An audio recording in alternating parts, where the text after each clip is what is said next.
학교 한 4학년, 5학년 이 무렵부터 이제 장사를 시작하셨어요. 그래서 하다가 조금 돼요. 이게 시작하자마자 잘 안 돼서 탁 망해버리면 아예 일찍 포기하는데 조금 되니까 다음에 이렇게 하면 더 잘 되겠지. 그래서 망하고 다시 시작하고 망하고 다시 시작하고를 계속 반복을 했습니다. 제 집이 웬만한 장사는 많이 해본 것 같아요. 아이들이 좋아하는 거 많이 했죠. 만화방, 비디오방, 오락실. 앞에서는 이렇게 리어카 해가지고 번데기 쥐포, 오뎅 이런 거 막 팔고 시장에서. 그리고 식당도 해보고 분식점도 해보고 공장도 해보고 하시다가 망하시고 하시다가 맨 나중에 최종적으로 망하신 게 이제 제가 군대 가기 직전에 완전히 망하셨어요. 그래가지고 동생은 이제 취업을 하고 고등학교 졸업하고 단칸방에 나머지 세 식구가 살고 그러다가 이제 저는 군대를 갔죠. 그게 제 인생에서 제일 힘든 시간이었겠거니 생각을 했는데 이제 대학을 갔습니다. 제대하고 다시 이제 사정이 있어서 시험을 치셔서 대학을 갔습니다. 지방에 있는 집 근처에 있는 대학을 갔는데 그때부터 제 인생이 상당히 꼬이기 시작을 했어요. 이제 끝이라고 생각했는데 그때부터 꼬이기 시작을 하는데 저는 학교 집 교회만 왔다 갔다 했거든요. 진짜 곁길로 한번 안 세고요. 사춘기 때도 학교 집 교회 그냥 부모한테 한번 대들지도 않고 아주 그냥 착하고 순진하고 순한 그런 학생이었습니다. 욕도 저는 잘 못했어요. 진짜. 입에서 나오면 이제 기도 나오고 방언 나오고 거룩한 그런 이제 교회 학생이었어요. 그런데 대학을 갔는데 총학생회를 어째 하다가 보니까 데모를 하게 되고 그러면서 제 인생에 예기치 않았던 평지 풍파를 겪게 됩니다. 그때 참 거지같이 살았던 것 같아요. 집에도 못 들어가고 데모하느라 바빠가지고 집에를 못 갔어요. 학내 사태를 이끌었다고. 그래서 집 근처에 친구랑 자취방을 얻어놓고 학내 사태를 이끌었어요. 그래서 수업 거부, 등교 거부, 등록 거부, 본관 점거, 총장실 점거, 이사장실, 금고 탈취, 부터 시작해가지고 하는 일이 매일 시민단체, 형사단, 녹색연합, 참여연대 이런 사람들, 정책실장들 막 만나고 그때 제가 만났던 분 중에 지금 더불어민주당 국회의원 되신 분도 있어요. 그분은 저를 기억 못할 거예요. 하여튼 계속 그런 일을 했었어요. 너무 힘들었어요. 일주일 동안 계란만 먹은 적도 있고 쌀이 없어가지고 학교에 총장실 점거는 해놨는데 학교 밖으로 나가지는 못하겠지. 그때 아내랑 이제 한참 연애도 시작한 지 얼마 안 됐을 텐데 데이트도 뒷전이었습니다. 그래가지고 그때 헤어지자 말자 찢어지니 많이 그런 이야기도 있었고 PD 만나고 기자 만나고 제가 저번에 제 티코 타고 여의도 왔다가 우회전 신호 위반해서 걸렸다 그랬는데 그때가 SBS 제3지대라는 르포 프로그램이 있었어요. 좀 이따가 없어졌는데 그 PD 만나기로 한 날이었어요. 그래서 자료 이만큼 라면 박스 2박스 티코에 싣고 올라갔다가 경북 넘버 들고 갔다가 우회전 신호 처음 있는 줄도 몰랐는데 그거 위반해가지고 딱지 때릴 뻔했는 거 촌에서 왔다고 봐달라고 그래서 하여튼 별 일을 다 겪었습니다. 그때 계속해서 제가 하나님한테 물었던 게 있습니다. 그게 뭐냐면 하나님 저에게 왜 이런 일이 일어났습니까? 했어요. 저에게 왜 이런 일이 일어났습니까? 제가 왜 지금 여기서 이러고 있어야 됩니까? 제가 원했던 것도 아니고 어떻게 하다 보니까는 그 일을 하게 된 거예요. 하고 있는 거예요. 그래서 그런 일 때문에 차를 타고 가다가 보면 길거리에 걸어다니는 그냥 이렇게 인도에 걸어다니는 사람들이 저랑 다른 세계에 사는 사람들처럼 느껴졌어요. 나는 왜 지금 참여연대 정책부장을 만나러 가고 있을까? 그 사람 만나면 하는 이야기가요. 어떻게 하면 본관 점거를 잘할 수 있나? 어떻게 하면 기자들이 좋아하는 소스를 찾아낼까? 재정장부를 보는 방법. 이런 거였어요. 그런 거 배우러 다녔어요. 그래서 하나님 왜 내게 이런 일이 일어났고 왜 제가 지금 이런 어떤 짓을 하고 있어야 됩니까? 이게 계속해서 머릿속에서 맴도는 의문이었습니다. 그래서 좋아라서 했던 일이 아니었어요. 저는 이런 일 할 사람이 아니에요. 저는 이런 거 알지도 못하고 해본 적도 없고 관심도 없었고 이런 일을 뭐 이렇게 성사시켜 나갈 능력도 없습니다. 저희 학교 45년 역사 중에 학생들이 데모한 게 저희가 처음이었어요. 신학교니까 데모를 할 리가 없잖아요. 근데 저희가 처음 데모를 한 거예요. 그래서 교수님들한테 막 별소리 다 들었습니다. 저놈들은 살기다 그러고, 뭐 이단 조무래기들이라 그러고, 뭐 하여튼 이상한 욕도 많이 먹었어요. 오늘 우리가 읽은 이 기드온의 등장의 배경은 이스라엘이 적에게 공격을 받으면 힘드니까 하나님한테 구해주세요. 그러면 하나님이 사사를 보내셔서 구해주시고, 그럼 평안하게 살다가 다시 범죄하고 하나님을 떠나면 하나님이 또 대적을 보내셔서 못 살게 굴고, 그럼 다시 부르짖으면 사사를 보내주시고, 이 사이클이 돌아가는 와중에 미디안이라는 족속에게 지배를 받을 때라고 했습니다. 미디안은 땅을 정복하지 않았습니다. 백성들을 노예로 끌고 가거나 이스라엘 땅에 들어와서 주둔하면서 다스리지 않았습니다. 이 사람들은 더 악질이었어요. 딱 있다가 추수할 때가 되면 싹 쳐들어와가지고 1년 농사진 거 다 뺏어가는 거예요. 그리고 또 이스라엘 백성을 또 한 해 열심히 그 다음에 지으면 또 싹 와가지고 뺏어가는 겁니다. 그러니까 완전히 깡패 같은 집단이었어요, 미디안은. 그때 하나님께 부르짖죠. 구해주세요. 구해주세요. 오늘 본문 우리가 11절부터 읽었지만 지난 시간에 마지막 9절 10절에 보면 하나님이 우리를 왜 구해주시지 않습니까? 라는 질문에 대해서 하나님이 이렇게 대답합니다. 나는 너희를 버린 게 아니다. 나는 너희를 포기하지 않고 버리지 않았다. 그런데 너희들이 나를 버렸다. 그래서 너희가 이 고생하는 거야. 선지자를 보내서 그 얘기를 해주셨어요. 사사를 보내서 구해주신 게 아니고 선지자를 보내셔서 너희가 왜 이런 고난당하는지를 이유를 설명해 주셨습니다. 그런데 그 이유를 들은 기드온이, 오늘 등장하는 기드온이 납득이 안 되는 거예요. 그래서 기드온이 어떻게 이야기하느냐 하면, 아니에요. 하나님은 분명히 우리와 함께 계시지 않습니다. 하나님이 우리와 함께 계셨다면 우리에게 이런 일이 일어나지 않았을 것입니다. 충분히 그렇게 생각할 수가 있죠. 그러면서 근거로 되는 게, 하나님이 우리 조상들을 애굽에서 구해주셨던 것 제가 아는데 그것처럼 우리를 구해주시지 않았잖아요. 우리보다도 더 힘들었던 430년간의 노예 생활 가운데 있었던 우리 조상들도 하나님이 구해주셨는데 미디안의 손에서 우리를 구해주시지 않잖아요. 하나님은 우리와 함께 계신 게 아닌 것 같습니다. 라고 기드온이 생각했습니다. 기드온은 과거의 조상들을 구해주셨던 것처럼 모세 같은 그런 지도자를 보내가지고 구원해내는 것이 하나님의 구원의 증거라고 생각했습니다. 그게 하나님이 우리와 함께 하시는 증거라고 생각을 했습니다. 그런데 하나님은 기드온에게 뭐라고 말씀하십니까? 네가 바로 내가 보낸 구원자다. 오늘 본문은 그렇게 이야기하고 있습니다. 12절에 보면 네가 나의 용사다. 큰 용사다라고 말씀하시죠. 왜 모세 같은 구원자, 왜 애굽 같은 구원자 사사 안 보내주세요? 그거 안 보내주시는 거 보니까 하나님은 우리를 버리신 거예요. 우리가 함께 하시지 않는 것 같아요. 라고 이야기하는데 하나님은 아니, 네가 바로 내가 보낸 구원자야. 라고 이야기합니다. 우리가 신앙생활을 할 때 어려움을 만나면 흔히 범하는 실수 중에 하나가 어려움을 딱 당하면 그 어려움이 내게 왔다는 것 자체가 하나님이 나를 떠나셨다. 하나님이 나를 기억하지 못하시는 증거로 생각을 합니다. 그 말을 뒤집으면 예수 믿는 내 삶 속에는 어려움이 오면 안 돼라는 생각을 가지고 있는 거예요. 내가 열심히 신앙생활 잘하니까 내게는 어려운 일이 생기면 안 되는 거야 라는 생각을 은연중에 하고 있는데 어려움이 딱 닥쳐버리니까 바로 하나님이 나와 함께 하시지 않는구나. 하나님이 나를 돌아보시지 않는구나 라고 딱 생각을 한다는 겁니다. 그 생각이 딱 들고 나면 이 고난을 넓게 못 봅니다. 그래서 이 고난 속에서 하나님이 우리를 어떻게 유익한 길로 인도해 가실지에 대한 기대를 못하는 거죠. 못하는 거죠. 하나님이 나를 떠나셨다고 생각하니까. 그리고 또 한 가지 범하기 쉬운 실수가 뭐냐면 그때 당장 우리 마음속에 어떤 기대가 생기는데 하나님이 우리를 위해 뭔가 해주시기를 기다립니다.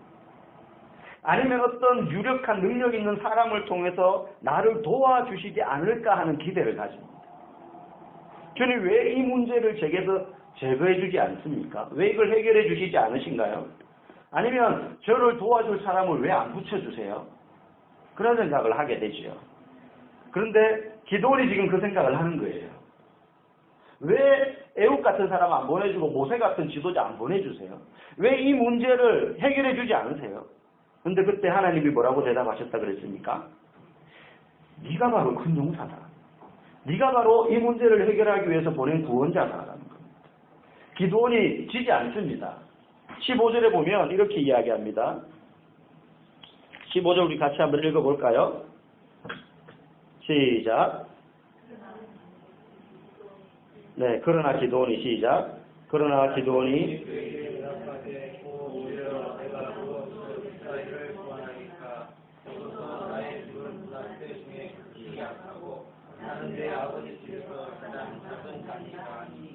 기도원이 야 내가 하나님이 네가 바로 내가 보낸 구원자다 큰 용사다. 이제 기도원이 저는 므낫세 중에 우리 집은 므낫세 가문에서 작은 집안 그 중에서 나는 가장 작은 자입니다. 그 말은 저는 그런 사람 아니에요. 저는 그런 일 할 사람이 아니에요. 이렇게 말하는 거예요. 근데 하나님은 딱 집어가지고 전설을 통해서 네가 큰 용사다 이렇게 말씀하셨죠. 사실 기도원이 지금 하나님과 이야기하는 이 상황의 기도원의 모습이 어떠냐면 뭐 하다가 지금 만났느냐 하면 하나님을 포도주 틀에서 밀을 찾아가다가 만났습니다. 이스라엘 사람들의 포도주 틀은요 폭이 성인 남자 한 명이 들어갈 정도 한 요 정도 폭이에요. 그 안에서 이렇게 약간 움직일 수 있죠. 그러니까 길이가 한 2m 정도, 2m에서 큰 건 2.5m 이렇게 길쭉하게 되어 있어요. 이렇게 동그랗게 해서 이렇게 네모나게. 대충 어떤 모양인지 상상이 가시죠. 그러니까 거기에 타자갈 밀을 가지고 들어가 봐야 얼마 못 들어갑니다. 보통 이런 거 타자갈 때는 어떻게 합니까? 넓은 마당에 거적 펴놓고 쫙 벌려놓고는 도르기 같은 걸로 막 쳐서 그렇게 타작해야 되잖아요. 옛날이니까. 근데 미디안 사람들이 또 쳐들어와가지고 이 밀추수할 때인 줄 알고 인간들이 또 들어와서 뺏어갈 거니까 안 뺏기려고 그 포도주 틀 안에 움막 같은데 그 좁은 데 들어가가지고 깨작깨작 지금 타작하고 있는 거예요. 그래서 지금 막 눈치 막 보면서 들킬까봐 많이 하지도 못하고 한꺼번에 조금씩 들어가가지고 밀을 깨작깨작 타작하고 있었습니다. 그러니까 딱 봐도 큰 용사하고는 거리가 멀어요. 겁이 많고 소심한 거죠. 그런데 그런 상황과 별개로 상관없이 지금 중요한 게 뭐냐면 하나님의 말씀이에요. 하나님이 기도원을 뭐라고 평가하고 있느냐는 겁니다. 하나님은 기도원대로 너는 큰 용사다라고 이야기합니다. 기도원 안에 자기도 모르는 잠재력이 있어서인가? 아니면 기도원도 아직 모르고 있는 숨어있는 하나님의 일꾼들 조력자들이 많이 있기 때문인가? 뭐 그럴 수도 있습니다. 100번 양보해서 그렇다 쳐도 하나님이 지금 기도원 보고 큰 용사라고 말씀하시는 이유는 그런 것들 때문에 이야기하는 게 아니라는 거죠. 그러면 하나님은 괜히 기분 좋으라고 아니면은 기도원 지금 놀리는 것도 아니고 그냥 야 내가 이렇게 없는 말이라도 이렇게 말해주면 얼마나 힘이 나냐? 힘 좀 내라. 지금 이렇게 이야기하시는 게 아니에요. 근거 없이. 하나님은 왜 이렇게 숨어가지고 소심하게 겁에 질려서 포도주 틀에서 밀이나 타작하고 있는 기도원에게 큰 용사다라고 말씀하시는 근거가 어디 있나? 오늘 14절 한번 봅시다. 그 앞에. 14절에 보면 이렇게 말합니다. 너는 가서 이 너의 힘으로 이스라엘을 미디안의 손에서 구원하라. 끝에요. 내가 너를 보낸 것이 아니냐. 기도원의 성품, 기도원의 재능, 잠재력, 가문 뭐 이런 거 다 합쳐봐야 큰 용사하고는 거리가 멉니다. 기도원이 말하잖아요. 저는 지파 중에 므낫세 지파 중에 가장 작은 집안에 있고 그 집안에서도 저는 가장 작은 사람입니다. 다 합쳐봐야 기도원 그거 합쳤다고 해서 기도원이 큰 용사 되는 거 아닙니다. 하나님이 지금 기도원을 향해서 큰 용사라고 말씀하시는 이유는 그 모든 것들을 다 뛰어넘고도 충분히 겁 많은 기도원을 큰 용사로 만드는 핵심은 내가 너와 함께 하고 내가 너를 보냈기 때문인 것입니다. 실제 기도원은 되게 겁이 많은 사람이라는 걸 우리가 알 수 있겠죠. 여러분 우리도 그렇잖아요. 우리의 능력, 우리 지식, 우리끼리는요, 도토리 키재기식으로 네가 내보다 더 많이 한다. 내가 너보다 더 힘세다. 네 나하고 한 붙어볼래 해가지고 막 이기고 지고 뭐 이렇게 우열을 가려요. 근데 그거 하나님 입장에서 볼 때는 어떨까요? 웃긴 거죠. 예, 저랑 안성계 집사님이랑 누가 키 더 큰지 재볼까요? 막 이러면서 막 할 수 있어요. 그런데 민상기 집사님 와가지고 딱 보면 웃긴 거죠. 아이고 180도 안 되는 것들이 이렇게 이야기할 수 있는 거예요. 지금 하나님께서 우리가 가진 능력, 우리의 지식 이것만 가지고는 하나님이 할 수 없다는 걸 하나님 잘 아셔요. 기드온이라는 자연인 그대로는 하나님이 할 수 없어요. 이스라엘을 구원해내려. 하지만 하나님이 저와 여러분들을 보내셨고 일터로 보내셨고 가정으로 보내셨고 이 천국으로 보내셨어요. 그리고 하나님이 나를 보내셨다는 사실을 믿는 순간 내가 어디에서 어떤 직업을 가지고 어떤 능력을 가지고 있고 어느 만큼 가방끈이 있고 어떤 경력을 가지고 있는 것과 상관없이 저와 여러분은 큰 용사가 되는 것입니다. 여러분 우리가 큰 용사가 되는 건요 우리에게서 이유를 찾을 게 없습니다. 한번 우리 각자를 한번 보십시오. 그리고 여러분 옆에 있는 사람 한번 보세요. 지금 큰 용사 같습니까? 뭐 후광이 막 나네요. 그런 사람 있어요? 날 때부터 당신은 큰 용사로 태어난 것 같아요. 혹시 그런 사람 있습니까? 아무도 없습니다. 여러분 몰라서 그렇지 교회에서만 이렇게 보니까 그렇지 집에서 서로의 모습을 지켜보고 있는 분들이 있죠. 큰 용사하고 가깝습니까? 그분이? 어떨 때는 참 밴댕이보다도 참 속이 더 좁은 것 같고 야, 저 인간이 저렇게 못났나? 이런 생각 들 때도 있고 잠잘 때만 그냥 잠꼬 자고 이도 알고 방구 붕붕 끼는 거 보면은 진짜 수준 낮다. 막 이런 생각 네, 여러분 기억하십시오. 그런 수준 낮은 사람하고 좋아가지고 결혼해서 사는 나는 어떻습니까? 비슷비슷해요. 그냥 우리끼리 자연인으로 놓고 보면 선도라는 흠을 딱지도 떼고 집사, 목사, 장로, 권사라는 딱지도 떼고 그냥 딱 나 하나 놓고 보십시오. 얼마나 게으르고 얼마나 지저분하고 그리고 얼마나 뻥이 심해요. 뭐 좀 요만큼 아는데 이만큼 아는 것처럼 이야기하고 말이죠.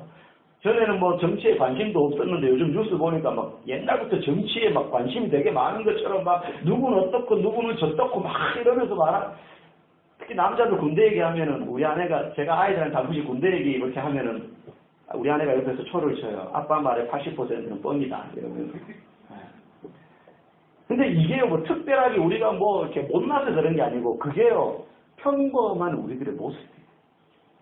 게으르고 나태하고 지저분하고 뻥침하고 자기를 막 자꾸 포장하려고 그러고 뭐 큰 잘못을 저지르고 죄 짓고 이런 게 아니고 그냥 그게 우리의 평범한 사람들의 모습인데 기도원도 그렇단 말이에요. 무서우니까는 포도주 틀에 가가지고 밀파장하는 거 아닙니까? 우리 같았으면 그렇게 안 했겠어요? 그죠? 하지만 하나님이 우리와 함께 하신다면 얘기가 달라집니다. 평범한 우리도 큰 용사가 되는 거예요. 성경에 나오는 수많은 인물들이 처음부터 용사가 아닙니다. 영웅이 아니었습니다. 다 너무너무 평범한 사람들이에요. 박영선 목사님이 예전에 쓰셨던 하나님의 열심이라는 책이 있습니다. 여러분 이 책 꼭 읽어보십시오. 제가 성도들한테 읽어보라고 하는 책 중에 항상 이 책은 제가 고등학교 2, 3학년 때 이 책이 나왔어요. 제가 그때 읽고요. 충격을 받았습니다. 지금은 성경을 그렇게 보는 시각이 어느 정도 많이 보편화되어 있는데요. 그때만 해도 우리가 교회에서 배웠던 것 모세, 바울, 베드로 이런 사람들은 대단한 사람이에요. 그래서 설교할 때 목사님들이 모세처럼 돼야 되고 다윗처럼 돼야 되고 바울처럼 돼야 되고 베드로처럼 돼야 되고 다 그렇게 기도 제목 적을 때도 모세 같은 아들 되게 해주세요. 바울 같은 주의 종이 되게 해주세요. 이렇게 막 엄마들이 적었단 말이에요. 근데 그 책을 딱 보면요. 모세, 아브라함, 바울, 베드로 우리가 알고 있는 성경의 위대한 인물들이요. 얼마나 찌질하고 못났고 얼마나 초잡스러운 인간인지를 다 소개하고 있어요. 여러분 다윗 한번 보십시오. 다윗은요. 굉장히 평범한 목동이었습니다. 근데 이 다윗이 평범한 목동이 장수 골리앗을 이깁니다. 전쟁터에 딱 나가죠. 사울 앞에 섭니다. 사울 앞에. 제가 나가겠습니다. 다윗이 나가게 됩니다. 그 자리에 수없이 많은 날고 긴 그런 장군들이 있었지만 다윗만이 딱 하나 다른 게 있었어요. 그게 뭐냐면 하나님이 나와 함께 계시다는 거였어요. 근데 그게 어디서부터 시작됐냐? 사무엘상 17장에 보면 사울 앞에서 이야기를 네가 나가가지고 뭐 좀 하겠냐? 그러니까 다윗이 사울 왕 앞에서 당당하게 이렇게 말합니다. 왕이시여, 내가 들에서 양과 송아지들을 칠 때, 그 새끼들을 돌볼 때 사자나 곰 같은 맹수가 덤비면 제가 그 사자와 곰에서부터 이 양들을 지키기 위해서 달려들 때에 하나님이 나와 함께 하셔서 나를 지켜주셨습니다. 그런데 장소가 지금 바뀌었어요. 여기는 들판이 아니에요. 여기는 전장입니다. 양들과 함께 있었던 곳이 아니고 득실득실대는 적군들이 있는, 그리고 40일 동안 밤낮 주야로 골리앗이 나와가지고 전운을 막 도두고 있는 그런 피비린내 나는 전장터였어요. 상황이 바뀌었지만 여전히 다윗은 바뀌지 않았어요. 어떻게 해요? 여기도 하나님이 나와 함께 계시다는 걸 사울은 몰랐는데 다윗은 알았어요. 그래서 사울이요 이렇게 말합니다. 가라, 여호와께서 너와 함께 하시기를 원하노라. 이게 너무 아이러니 아닙니까? 이스라엘 백성들 중에 가장 용맹한 장소가 사울 왕이었습니다. 장정들보다 머리 하나가 어깨 위에 더 있다고 했어요. 그런데도 정작 이 사울은 하나님이 자기와 함께 하신다는 확신이 없었어요. 그러니까 두려웠죠, 골리앗도. 그런데 다윗은 환경이 변했음에도, 더 큰 위험이 닥쳤음에도 똑같이 상황을 봤습니다. 그래서 말해요. 그때 그렇게 그 짐승들로부터 나를 지키셨던 것처럼 저 골리앗도 하나님께서 그 짐승과 같이 만들 것을 저는 압니다. 그리고 나가죠. 하나님이 우리와 함께 계시다는 사실이 저와 여러분들을 큰 용사로 만드는 것을 여러분 믿으시기 바랍니다. 우리의 삶에 큰 문제들이 있잖아요. 환난과 고난들, 그것이 산처럼 커 보여도 그 산을 잠재울 수 있는 바다같이 넓은 하나님의 사랑과 능력이 저와 여러분들과 함께 계시다는 사실을 여러분 믿으시기 바랍니다. 마지막입니다. 기도는요, 그 하나님의 부르심에 이제 마음이 움직입니다. 마음이 움직입니다. 하지만 여전히 확신하지는 못했어요. 참 이 기도원 이야기를 보면요, 사람이 역시 인간적이구나. 한꺼번에 가닥 변하는 건 아니구나. 하나님을 만났음에도 불구하고 조금씩 변해요. 그러면서 심지어 기도는 하나님께 증거를 보여달라고 이야기합니다. 우리가 잘 아는 유명한 양털 뭉치 시험을 제시하죠. 네. 그러면서 양털 뭉치를 하나 딱 가져와가지고, 마른 땅 아닙니까? 이스라엘은, 그죠? 딱 던져놓으면서 하나님, 비를 내리시되, 양털만 적고 땅은 마르게 해주십시오. 저는 기도원이 머리가 결코 나쁜 사람이 아니라는 걸 여기서 알았어요. 얼마나 잔머리가 좋은지. 왜, 여러분 그런 의문 드신 적 없어요? 왜 땅부터 적게 해달라고 그러지 않고 양털만 먼저 적게 해달라고 했을까요? 모르시겠어요? 무슨 놀라운 비밀을 얘기해 주시려나 보다. 놀라운 건 아니고, 참 기도원이 얼마나 이성적이고 인간적인지 비슷해요, 우리하고. 여러분, 땅하고 양털하고 똑같이 비에 젖으면 어느 게 더 빨리 마릅니까? 땅이 빨리 마르겠죠. 그러니까 아마 기도원이 처음에는 양털만 젖어있게 해주십시오. 양털에만 비가 내리진 않을 거라고 생각했던 것 같아요. 똑같이 내리게 하시는데 땅은 먼저 마르니까 요건 젖어있겠지. 그래서 두 번째는 뭐라고 이야기합니까? 영 다른 증거를 보여달라 그러지 않고, 하나님 이번엔 반대로 해주세요. 요건 어려운 거거든요. 땅은 젖어있고 양털만 마르게 해주세요. 같이 내려도 그럴 양털만 먼저 마를 리는 없잖아요. 그러니까 아마 기도원이 잔머리를 다 굴린 것 같아요. 요 두 번째 시험은 못 하시겠지. 근데 하나님이 그 요구를 다 들어주셨습니다. 어떤 사람은 기도원의 이러한 행동을 비판합니다. 믿음 없는 행동이라고. 그리고 잘못된 것이라고. 그럼 만약에 그것이 잘못된 행동이었으면 하나님이 아마 꾸짖으시거나 아니면 그렇게 증거를 보여주시지 않았을지도 몰라요. 또 한편으로 어떤 사람은요, 이런 기도원의 행동을 믿음으로 보고 모방합니다. 우리 어떻게 모방합니까? 주님, 만일 제가 이 직장에 다니는 게 주님의 뜻이라면 내일 오전까지 이 회사에서 연락이 오게 해주세요. 우리 이런 기도 할 때 없나요? 주님, 제가 천국으로 이사 가는 게 하나님의 뜻이라면 32평에 융자 붙지 않고 깨끗한 안쪽 1, 2라인으로 집이 나오게 해주세요. 뭐 이렇게 여러분 기도하신 적 없나요? 이 양털 시험하고 똑같아요. 양털 시험. 이렇게 해주세요. 이렇게 기도하는 거 똑같아요. 제가 이사 가기를 원하신다면 이번 주 안으로 이 집이 나가게 해주세요. 제가 받게 해주세요. 잘못된 기도는 아니지만 이렇게 기도하는 목적이 중요합니다.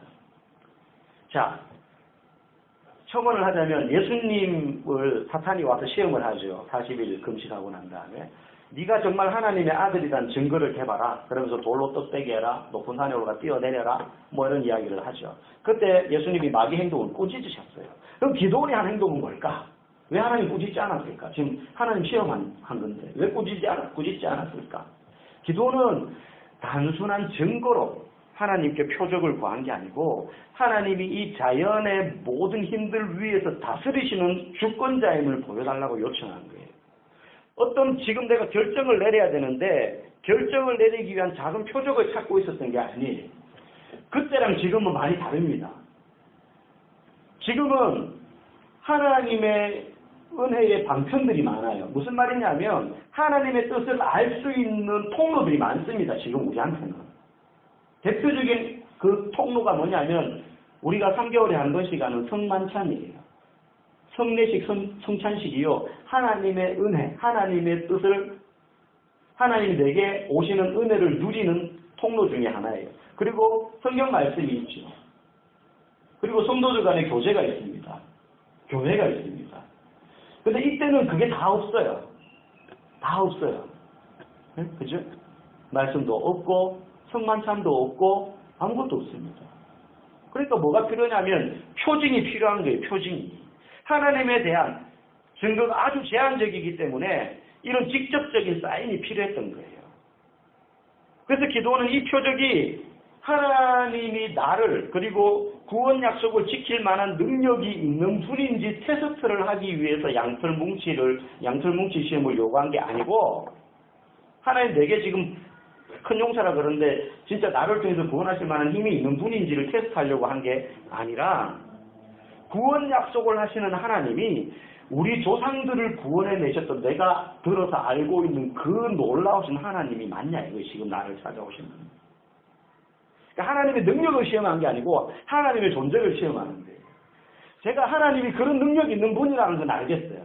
우리 조상들 애국에서 구출해낸 거 저 압니다. 근데 지금 우리는 지금 이 모양 이 꼴인데 나보고 와가지고 지금 너 큰 용사라 그러고 나가서 너를 통해서 내가 구원하겠다 그러는데 진짜 우리 조상들을 구원해내시기 위하여서 엄청난 기적 10가지 재앙을 내리고 홍해를 가르고 불과 유황을 쏟으셨던 그 하나님이 지금 내게 찾아오신 하나님 맞는지 그걸 확인하기 위하여서 지금 양털 뭉치 시험을 요구한 거죠. 바로 그 하나님이라면 우리 조상들을 지키시기 위해서 놀라운 일을 이루셨던 그분이 또한 정말로 나를 통하여서 이 놀라운 미디안의 손에서의 구원을 이루실 것이다라는 것을 확신할 수 있으니까 하나님의 능력이 그 정도 될까 안 될까가 아니고 그 문제가 아니고 그래서 지금 기도를 요구하고 있는 거예요. 여러분 우리는 고난이 닥치면 하나님이 어떤 분인지에 대한 신뢰보다 지금 당장 이 위기를 벗어나게 해줄 표적을 많이 구합니다. 그죠? 하나님 합격시켜주세요. 취직시켜주세요. 병 고쳐주세요. 돈 생기게 해주세요. 그러나 어려움과 고난의 순간에 사실은 우리는 더 깊이 하나님을 알아갈 수 있어요. 제가 서두에 학교 다니면서 그렇게 힘들었던 이야기를 했는데 그때 계속 그 질문을 했다. 제가 왜 이런 일을 하고 있어요? 저한테 왜 이런 일이 일어나야 됩니까? 근데 그 일이 지나가면서요. 기도가 나중에 바뀌었어요. 하나님의 뜻이 어디 있는지 모르지만 제게 증거를 보여주십시오. 이 일의 결과를 통하여서 하나님의 뜻을 찾겠습니다고 제가 몇 가지 조건을 건 것이 있었어요. 그래서 그 일을 계기로 해서 하나님을 더 깊이 알아갈 수 있게 되었습니다. 하나님은 이스라엘 백성을 미디안의 손에서 바로 구원해 주시지 않고 선지자를 보내셔서 너희가 왜 이런 고난을 당하고 있는지 이 고난 가운데 우리를 구원해 주시려는 하나님은 어떤 분인지 그분이 우리에게 어떤 계획을 가지고 있는지를 이 시간 동안 이 어려움의 시간 동안 생생하게 경험하게 하신다는 것입니다. 기도원의 무리해 보이는 요청에 하나님은 은혜로 2번이나 응답해 주셨습니다. 우리가 고난당할 때 우리의 요청에도 하나님은 언제나 은혜로 응답하시는 분이십니다. 하지만 그 응답은 우리의 기대처럼 즉각적인 문제 해결 이렇게 일어나지 않을 수도 있어요. 그때 하나님은 우리의 조급함과 달리 하나님을 우리가 더 깊이 알아가고 그럴수록 우리의 하나님을 향한 신뢰가 더 깊어지기를 원하시는 것입니다. 결코 하나님이 우리를 버리셨기 때문이거나 우리와 함께 하시지 않으시기 때문이 아니라는 사실을 여러분 기억하시고 이 믿음 가운데 지금 당하는 어려움과 고난의 문제 속에서도 하나님을 더욱더 깊이 알아가는 일에 힘쓰시는 저와 여러분들 되기를 주님의 이름으로 간절히 축복합니다. 학교 한 4학년, 5학년 이 무렵부터 이제 장사를 시작하셨어요. 그래서 하다가 조금 돼요. 이게 시작하자마자 잘 안 돼서 탁 망해버리면 아예 일찍 포기하는데 조금 되니까 다음에 이렇게 하면 더 잘 되겠지. 그래서 망하고